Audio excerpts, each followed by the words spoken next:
নির্বাচনকে মাইম্যান তৈরির সুযোগ হিসেবে দেখছেন মন্ত্রী এমপিরা। হস্তক্ষেপ করলে কঠোর ব্যবস্থা, হুঁশিয়ারি কাদেরের। চলমান পরিস্থিতি বিবেচনায় আন্দোলনের নতুন ছক নিয়ে শিগগিরই মাঠে নামবে বিএনপি। অংশ নেবে না উপজেলা নির্বাচনে। শ্রম আইনের মামলায় 23 মে পর্যন্ত জামিনে ডক্টর ইউনূস নোবেল জয়ী নয়, বিচার হচ্ছে অপরাধীর, বললেন আইনজীবী। পিকআপে ঢাকায় ফেরার পথে ফরিদপুরে প্রাণ হারালেন 14 যাত্রী। ছুটি শেষে ফেরা হলো না রফিক মোল্লার পরিবারের 4 সদস্যের। এবং 5% ভ্যাট প্রত্যাহার করায় ভোজ্য তেলের দাম বাড়ানোর ঘোষণা। উৎপাদন সমিতির এখনো সিদ্ধান্ত হয়নি, জানালেন প্রতিমন্ত্রী।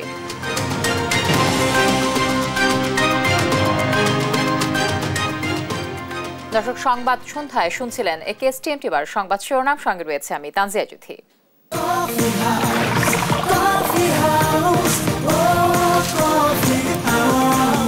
কফি হাউস, প্রতি চুমুকে আড্ডা জমে। এবার জানাবো বিস্তারিত। উপজেলা নির্বাচনে মাইম্যান তৈরির সুযোগ দেওয়া হবে না সংসদ সদস্য ও মন্ত্রীদের। আওয়ামী লীগ নেতারা বলছেন যে যারা দলের সিদ্ধান্তের বাইরে গিয়ে পেছনে থেকে প্রার্থী দিচ্ছেন তারা সভাপতি শেখ হাসিনার বার্তাকে তোয়াক্কা করছেন না। এতে তাদের ভবিষ্যৎ রাজনীতি সুখকর হবে না। জানান, তৃণমূলে নেতৃত্ব তৈরি করতেই স্থানীয় সরকার নির্বাচনে দলীয় প্রতীক দিচ্ছে না আওয়ামী লীগ। জয় যাদব জানাচ্ছেন বিস্তারিত। প্রথম ধাপে 152টি উপজেলায় 8 মে এবং দ্বিতীয় ধাপে 161টি উপজেলায় 21 মে ভোট হবে। জাতীয় নির্বাচনের মতো এবার উপজেলা নির্বাচনেও স্বতন্ত্র প্রার্থী উন্মুক্ত করেছে ক্ষমতাসীন আওয়ামী লীগ। এই সুযোগে উপজেলা পরিষদ নিজেদের দখলে রাখতে মরিয়া সংসদ সদস্য ও মন্ত্রীরা। কোথাও অনুগতদের প্রার্থী করেছেন, কোথাও বা নিজের স্বজনদের দাঁড় করিয়েছেন তারা। ফলে তৃণমূলে বাড়ছে দ্বন্দ্ব, সংঘাত। নেতারা বলছেন, যারা এই কাজ করছেন তারা দলের ঐক্য নষ্ট করছেন। এর পরিণতি ভালো হবে না। আমাদের পার্টির সভাপতি মাননীয় প্রধানমন্ত্রী শেখ হাসিনার বার্তাকে তিনি তোয়াক্কা না করার ধৃষ্টতা দেখাচ্ছে। এগুলো করে আসলে ওই এমপি সাহেব যিনি কোনো পক্ষ নিয়েছেন, তিনি আসলে তার জন্য আগামী দিনের রাজনীতির জন্য তার বুমেরাং হয়ে দাঁড়াবে। যারা মাইম্যান সৃষ্টি করতে চায়, যারা নিজের ঘনিষ্ঠজন, ছেলে মেয়ে, স্ত্রী, কন্যা, ভাগিনা, শালক এ ধরনের শোনা যায়, এ ধরনের প্রার্থীকে দাঁড়া করিয়ে নির্বাচনে জয়লাভ করার চেষ্টা চালায়। এটা এক ধরনের দলের ভিতরে অনৈক্য সৃষ্টি করা হবে। পেছন থেকে কাউকে সমর্থন দিয়ে, কারো প্রতি বিশেষ দরদ দেখিয়ে বাকি প্রার্থীদেরকে তারা দূরে ঠেলে দিলে আলটিমেটলি তারাই ক্ষতিগ্রস্ত হবেন। ভোটারদের ব্যাপক অংশগ্রহণের মাধ্যমে নির্বাচন গ্রহণযোগ্য করে তোলাই লক্ষ্য আওয়ামী লীগের। সেক্ষেত্রে বিএনপির অংশ না নেওয়াকে খুব একটা গুরুত্ব দিচ্ছেন না নেতারা। জানান, এর মাধ্যমে তৃণমূলে দলের নেতাদের জনপ্রিয়তা যাচাই হবে। আমরা চাই জনপ্রিয়তা যাচাই হোক, জনপ্রিয়তার মাপকাঠিতে জনগণের ভোটে যে জিতবে তিনি স্থানীয় সরকারের প্রতিনিধিত্ব করুন। এই নির্বাচনগুলিতে কিন্তু একটি লিডারশিপ তৈরি হয়, লিডারশিপ বেরিয়ে আসে। একটি ভালো নেতৃত্ব বেরিয়ে আসাটার লক্ষণই কিন্তু এই আওয়ামী লীগের এই সিদ্ধান্ত। এটি বিএনপিকে বা কাউকে কোণঠাসা করবার জন্য করা হয়নি। একটি বিষয় আপনাকে বা আমাদের সবাইকে উপলব্ধি করতে হবে যে আমরা গণতান্ত্রিক প্রক্রিয়াটিকে জোরদার করতে চাই, গণতান্ত্রিক প্রক্রিয়াটি ধারাবাহিকতা রাখতে চাই। আওয়ামী লীগ নেতারা জানান, যে সকল সংসদ সদস্য ও মন্ত্রী এখনো বিশেষ কোনো প্রার্থী বা স্বজনের পক্ষে কাজ করছেন তাদেরকে ঈদের পর কঠিন বার্তা দেওয়া হবে। ভুলের খেসারতটি তাদের করুণ পরিণতির মধ্য দিয়েই দিতে হয়। জয় যাদব, দেশ টিভি, ঢাকা। এদিকে আবারও দলীয় মন্ত্রী এমপিদের উপজেলা নির্বাচনে হস্তক্ষেপ না করতে নির্দেশ দিয়েছেন আওয়ামী লীগ সভাপতি প্রধানমন্ত্রী শেখ হাসিনা। দুপুরে ধানমন্ডিতে দলের সাধারণ সম্পাদক ওবায়দুল কাদের জানান, বিএনপি উপজেলা নির্বাচনে আসবে না বললেও তাদের অনেক নেতা অংশ নিচ্ছেন। তৌফিক মাহমুদ মুন্না রিপোর্ট। উপজেলা পরিষদ নির্বাচনের প্রথম ধাপে 63 উপজেলায় 3টি পদের বিপরীতে 1891 জন প্রার্থী মনোনয়নপত্র জমা দিয়েছেন। আগামী 8 মে অনুষ্ঠিত হবে প্রথম ধাপের নির্বাচন। চতুর্থ ধাপে উপজেলা নির্বাচন শেষ হবে। এমন বাস্তবতায় উপজেলা নির্বাচন নিয়ে দলীয় অবস্থান আবারও স্পষ্ট করল আওয়ামী লীগ। দুপুরে দলটির সভাপতি রাজনৈতিক কার্যালয়ে কথা বলেন ওবায়দুল কাদের। সাফ জানান, দলীয় প্রধানের নির্দেশ কেউ নির্বাচনে প্রভাবিত করতে পারবে না। প্রধানমন্ত্রী নির্দেশ দিয়েছেন মন্ত্রী এমপিদের নির্বাচনে প্রভাব বিস্তার না করতে, নির্বাচন যাতে সুষ্ঠু শান্তিপূর্ণ পরিবেশে অনুষ্ঠিত হয়, কেউ কোনো প্রকার হস্তক্ষেপ করবে না, এটা মাননীয় প্রধানমন্ত্রীর নির্দেশ। প্রশাসনও কোনো প্রকার কোথাও ইন্টারসেপ্ট করবে না। ওবায়দুল কাদের বলেন, বিএনপি উপজেলা নির্বাচন বর্জনের কথা বললেও তাদের অনেকে নির্বাচনে অংশ নিচ্ছে। বিএনপি প্রকাশ্যে উপজেলা নির্বাচনে বিরোধিতা করলেও আমাদের জানা মতে স্থানীয় পর্যায়ে তাদের অনেকেই নির্বাচনে অংশ নিচ্ছে। কোনো আবেদন পাবলিকের কাছে নেই, পাবলিকের কোনো সম্পৃক্তি নেই। আর পাবলিকের কোনো সম্পৃক্তি যে আন্দোলনে নেই, সেটা কোনো আন্দোলন। উপজেলা নির্বাচনের টুকটাক ঝামেলা হলেও নিয়ন্ত্রণে থাকবে বলে জানান আওয়ামী লীগ সাধারণ সম্পাদক তৌফিক মাহমুদ মুন্না, দেশ টিভি, ঢাকা। বর্তমান সরকারের অধীনে সুষ্ঠু ও শান্তিপূর্ণ ভোটের পরিবেশ তৈরি হয়নি। বিদ্যমান অরাজকতা পরিস্থিতি আরও অবনতিশীল হওয়ায় ৮ মে থেকে শুরু হতে যাওয়া উপজেলা নির্বাচন ও বর্জনের সিদ্ধান্ত নিয়েছে বিএনপি। এক বিবৃতিতে এ ঘোষণা দিয়েছে দলটি। বিবৃতিতে বলা হয়, আওয়ামী লীগ সরকারের অধীনে সব জাতীয় ও স্থানীয় নির্বাচনে প্রতিদ্বন্দ্বী বিরোধী দলের প্রার্থীদের হামলা, মামলা ও হয়রানির শিকার হতে হয়েছে। এর আগেও সংসদ ও স্থানীয় সরকার নির্বাচন বর্জন করেছিল বিএনপি। সবশেষে সোমবার রাতে দলটির স্থায়ী কমিটির ভার্চুয়াল সভায় উপজেলা নির্বাচন বর্জনের সিদ্ধান্ত হয়। রাজনৈতিকভাবে মোকাবেলা করতে ব্যর্থ হয়ে সরকার বারবার আইন শৃঙ্খলা রক্ষাকারী বাহিনীকে বিরোধী দলের মুখোমুখি করতে বলছে অভিযোগ করেছে বিএনপি। দলটির নেতাদের দাবি, চলমান পরিস্থিতি বিবেচনায় গণতন্ত্র পুনরুদ্ধারে নতুনভাবে ছক কষে মাঠে নামবে বিএনপি। বিস্তারিত জানাচ্ছেন সাইফুর রিপন। একটি নির্দলীয় নিরপেক্ষ সরকারের অধীনে নির্বাচনের মধ্য দিয়ে দেশে জনগণের সরকার প্রতিষ্ঠার দাবিতে গেল প্রায় ১৬ বছর রাজপথে সরব বিএনপি। এক দফা দাবি আদায়ে একের পর এক লক্ষ্যের কাছাকাছি গিয়েও শেষ পর্যন্ত আন্দোলনের ফসল ঘরে তুলতে ব্যর্থ হচ্ছে দলটি। কেন বারবার তীরে এসে আন্দোলনের তরি ডুবছে, এমন প্রশ্ন ছিল বিএনপি নেতাদের কাছে। দেশের ৯৫% মানুষের সমর্থন আমাদের থাকা সত্ত্বেও আমরা একটা নির্বাচন আদায় করতে পারিনি। এর কারণ খুব স্পষ্ট। প্রথমত হলো যে আমাদের আন্দোলন এই ফ্যাসিবাদী দানবীয় সরকারের বিরুদ্ধে, আইন শৃঙ্খলা বাহিনীর বিরুদ্ধে না, কিন্তু আমাদের মোকাবেলা করতে হচ্ছে আইন শৃঙ্খলা বাহিনীকে। যে কোনো উপায়ে দাবি আদায়ে তৃণমূল প্রস্তুত থাকলেও কেন্দ্রের নির্দেশনায় এখনো শান্তিপূর্ণ আন্দোলনেই ভরসা রাখছেন দলটির নেতারা। তৃণমূল তারা বাঁচা মরার লড়াই করতে চায়, কিন্তু আমরা এই দেশের স্বার্থে, দেশের মানুষের স্বার্থে, জনগণের স্বার্থে, যেহেতু আমরা দেশকে ভালোবাসি, আমরা অহিংস আন্দোলনের মাধ্যমে এই সরকারের পতন ঘটাবো ইনশাআল্লাহ। গণতন্ত্র পুনরুদ্ধারে আন্দোলন সংগ্রামের নতুন কৌশল নিতে কাজ চলছে বলছেন দলটির শীর্ষ নেতারা। বিএনপির ডাকে জনগণ এই ৭ই জানুয়ারি সংসদ নির্বাচনকে পুরোপুরি বয়কট করেছে। ৫% লোকও ভোট কেন্দ্রে যায়নি, আওয়ামী লীগের লোকেরাও ভোট কেন্দ্রে যায়নি। সুতরাং বোঝাই যাচ্ছে যে বর্তমান সরকারের যে দমন নীতি বা গণতন্ত্র হত্যার যে পরিকল্পনা, এটির বিরুদ্ধে জনগণ প্রতিরোধ গড়ে তুলেছে।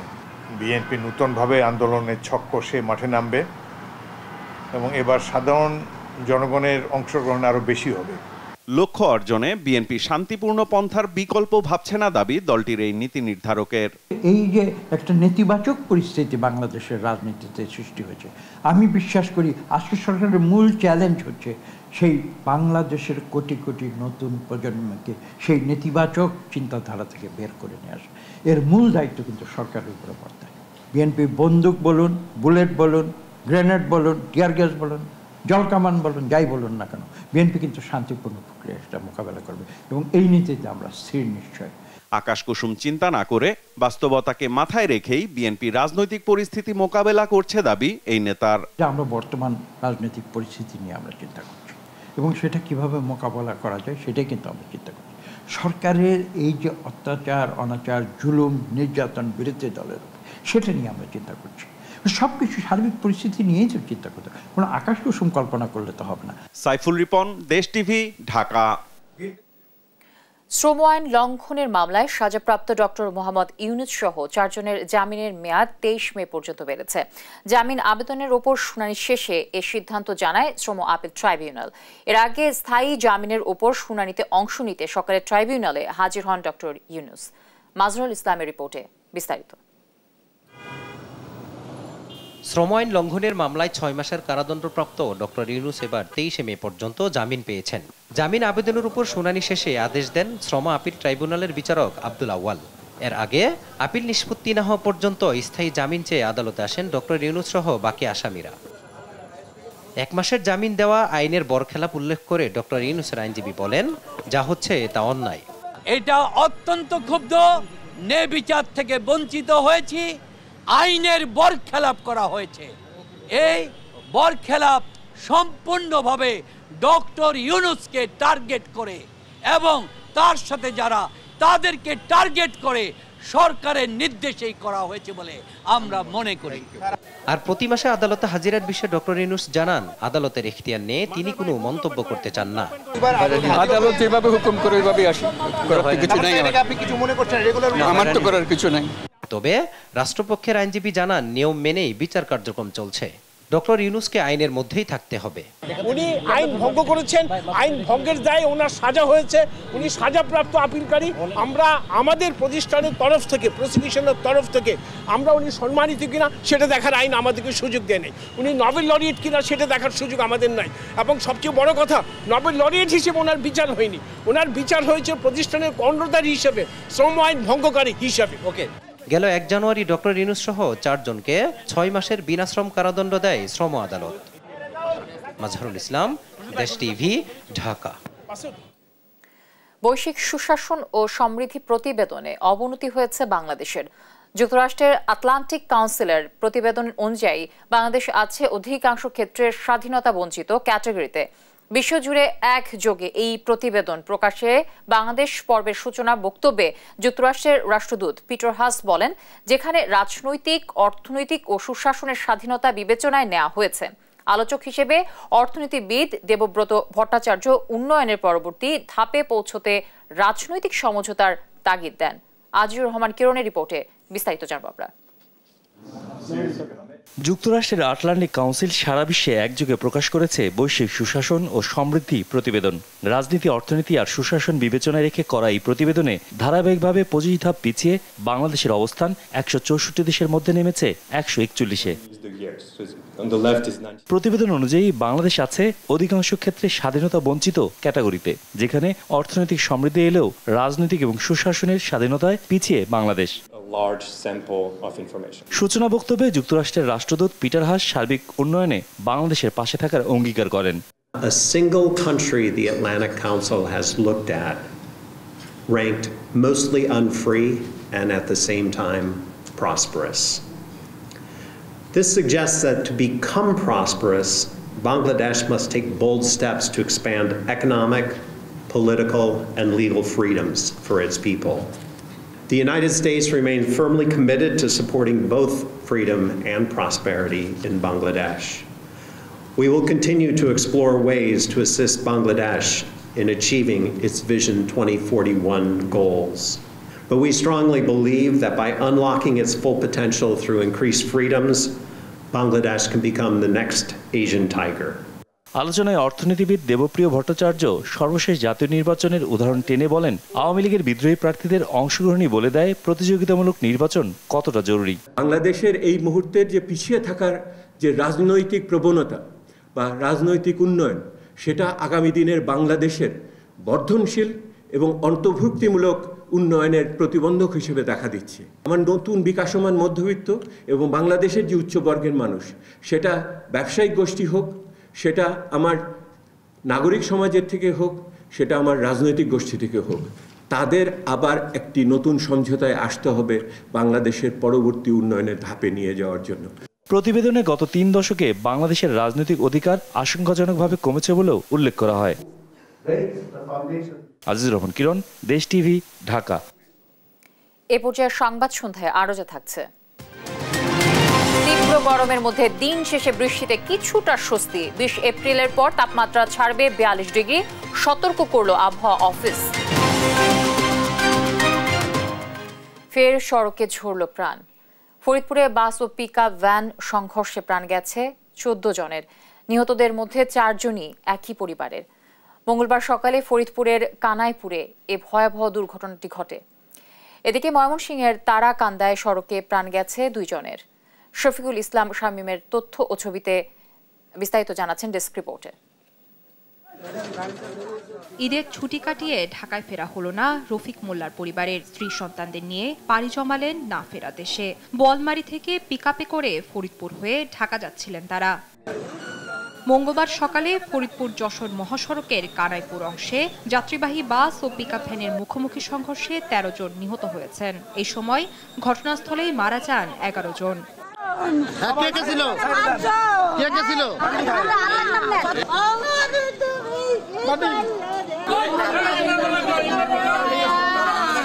একই পরিবারের নিহত 4 সদস্য হলেন ফরিদপুরের বোয়ালমারী উপজেলার শেখর ইউনিয়নের বেজিডাঙ্গা গ্রামের বাসিন্দা রফিক মোল্লা, তার স্ত্রী সুমি বেগম, 2 ছেলে রোহান মোল্লা ও হাবিব মোল্লা। এছাড়া রফিক মোল্লার মা হীরা বেগম আহত অবস্থায় হাসপাতালে চিকিৎসাধীন আছেন।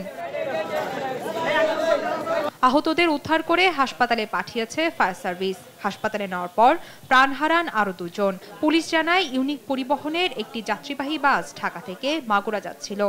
সকাল 8টার দিকে কানাইপুরের দিগনগর এলাকায় পৌঁছালে ফরিদপুরগামী একটি পিকআপ ভ্যানের সঙ্গে মুখোমুখি সংঘর্ষ হয়। এতে পিকআপ ভ্যানে থাকা 11 জন যাত্রী ঘটনাস্থলেই নিহত হন। আহতদের ফরিদপুর হাসপাতালে ভর্তি করা হয়েছে।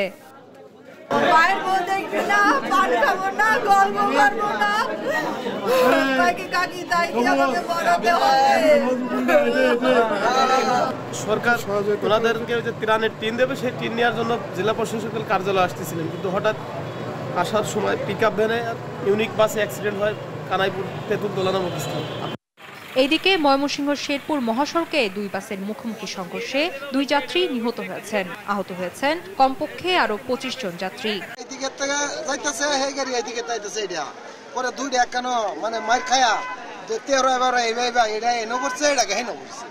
মঙ্গলবার সকাল 8:30টার দিকে তারাকান্দা উপজেলার কোধালদর গ্রামের রামচন্দ্রপুর এলাকায় এই দুর্ঘটনা ঘটে। শুভশ্রী রায়, নিউজ ডেস্ক, দেশ টিভি। 5% ভ্যাট অব্যাহতির মেয়াদ শেষ হওয়ায় ভোজ্য তেলের দাম বাড়ানোর সিদ্ধান্ত নিয়েছে উৎপাদক সমিতি। বোতলজাত সয়াবিন তেল লিটারে 10 টাকা বাড়িয়ে 173 টাকা, 5 লিটারের বোতল 845 টাকা এবং খোলা পাম মোবাইল 132 টাকায় বিক্রির সিদ্ধান্ত নিয়েছেন তারা।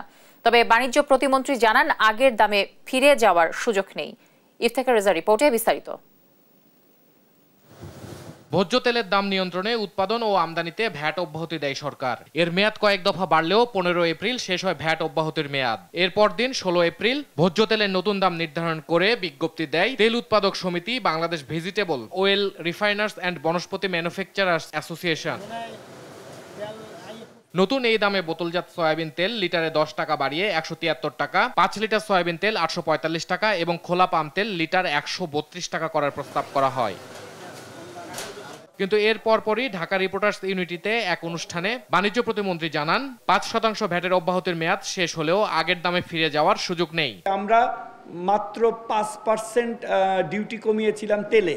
আপনি যেটা বললেন ডাটা ড্রিভেন, মানে খুব ভালোভাবে বলেছেন। আমরা ডাটার তেলের মূল্য ছিল 173 টাকা, আমরা 5 টাকা ট্যারিফ কমিয়েছিলাম। আগের দামে ফিরে যাওয়ার কোনো সুযোগ নাই। এ বিষয়ে ট্যারিফ কমিশন কাজ করছে উল্লেখ করে বাণিজ্য প্রতিমন্ত্রী আরো জানান আমদানি দাম দেখে নতুন দাম নির্ধারণ করা হবে। এখনো এ বিষয়ে সিদ্ধান্ত নেয়নি সরকার। ট্যারিফ কমিশন একটা আমদানি মূল্যের উপরে নির্ধারণ করে প্রাইস ঠিক করে। সো আমাদের ট্যারিফ কমিশন কাজ করতেছে কি দামে তারা র ম্যাটেরিয়াল আনতেছে, তার সাথে যৌক্তিক প্রসেসিং ফি ধরেই আমরা একটা দাম নির্ধারণ করে দিব। আন্তর্জাতিক বাজারের কারণে তেল ও কিছু আমদানি পণ্যের দাম বাড়ে, যার প্রভাব পড়ে দেশীয় বাজারে। বিষয়টি বিবেচনায় নিয়ে পণ্যের দাম সহনীয় রাখতে সরকার কাজ করছে বলেও জানান প্রতিমন্ত্রী। ইফতেখার রেজা, দেশ টিভি, ঢাকা। সংবাদ সন্ধ্যায় আরো থাকছে। মধ্যপ্রাচ্য জুড়ে যুদ্ধের দামামা, যে কোনো মুহূর্তে হামলার হুমকি ইসরায়েলের, জবাব দিতে দেরি হবে না হুঁশিয়ারি তেহরানের। প্রচণ্ড দাবদাহে পুড়ছে রাজধানী ঢাকা সহ সারা দেশ।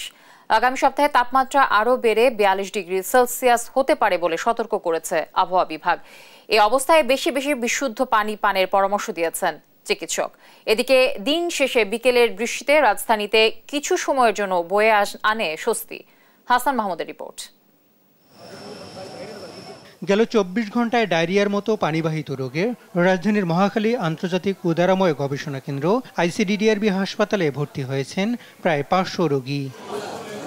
রোগী ভর্তির এ হার আশঙ্কাজনক না হলেও গেল কয়েকদিনে সারা দেশে বয়ে চলা মৃদু থেকে মাঝারি তাপপ্রবাহে পানিবাহিত রোগীর সংখ্যা বাড়ছেই।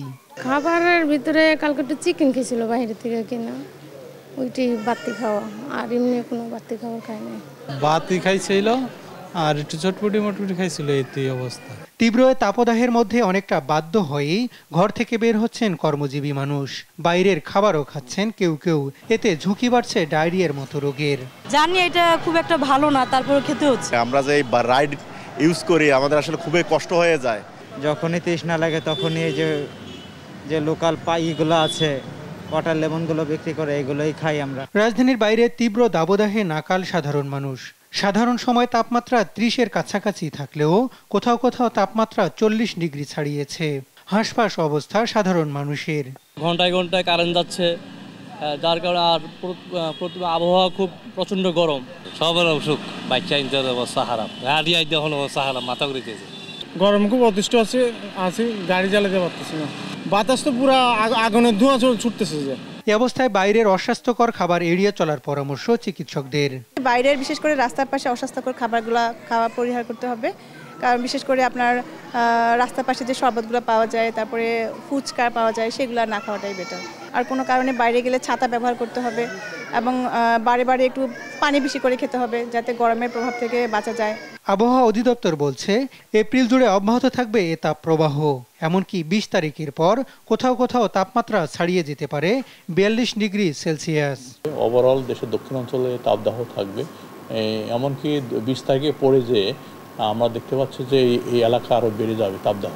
সেক্ষেত্রে অনেক জায়গায় এর তীব্রতা বেড়ে যাবে এবং এর মাত্রা বেড়ে যাবে। সেক্ষেত্রে যেটা অনেক জায়গায় তাপমাত্রা 40-41 ডিগ্রি তাপমাত্রা ওঠার সম্ভাবনা আছে। সারাদিন রোদে পুড়ে বিকেল নাগাদ এক পশলা বৃষ্টিতে স্বস্তি নামে রাজধানীতে। হাসান মাহমুদ, দেশ টিভি, ঢাকা। বঙ্গবাজার কমপ্লেক্সের নির্মাণ কাজ শুরুর অংশ হিসেবে অস্থায়ী দোকান অপসারণ শুরু করেছে ঢাকা দক্ষিণ সিটি কর্পোরেশন। ব্যবসায়ীদের দাবি, কোনো ধরনের নোটিশ না দিয়েই তাদের উচ্ছেদ করা হচ্ছে। দোকানের মালামাল লুটের অভিযোগও করেন তারা, তবে আগেই তাদের অবহিত করা হয়েছে বলে জানান ব্যবসায়ী নেতারা। এমন বক্তব্য রাখার ব্যবসায়ীদের তোপের মুখে স্থান ত্যাগ করেন তারা। নিয়াজ মোর্শেদের প্রতিবেদনে বিস্তারিত।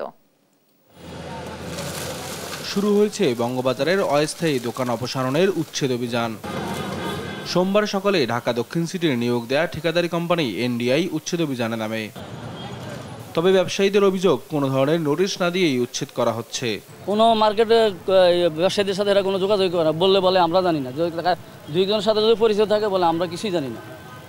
এটা কি সাইনবোর্ডের ব্যাপারে জিজ্ঞেস করছি, আমরা কিছুই জানি না, আমরা কইতে পারবো এটা কে লাগাইছে বা কাহারা লাগাইছে আমরা জানি না। ইমার্জেন্সি মাল সরাইতে ওনারা বলছে এদের আগে ব্র্যাকেট দেবে, তো ব্র্যাকেট না দিয়ে ওনারা সময় আস্তে আস্তে হেরে যাবো মানুষ, পাবলিকগুলো। হঠাৎ করে কালকে 10টার দিকে দারোয়ানে ফোন দিয়েছে যে ভাই আপনাদের মাল সরান, বেকো লাগিয়ে দিয়েছে, নইলে কিন্তু আপনার মাল যা আছে সব লয়ে যায়। আমরা বসার পর থেকে 2 মাস পর পর উঠে যান, আজকে 1 বছর এই চলতেছে।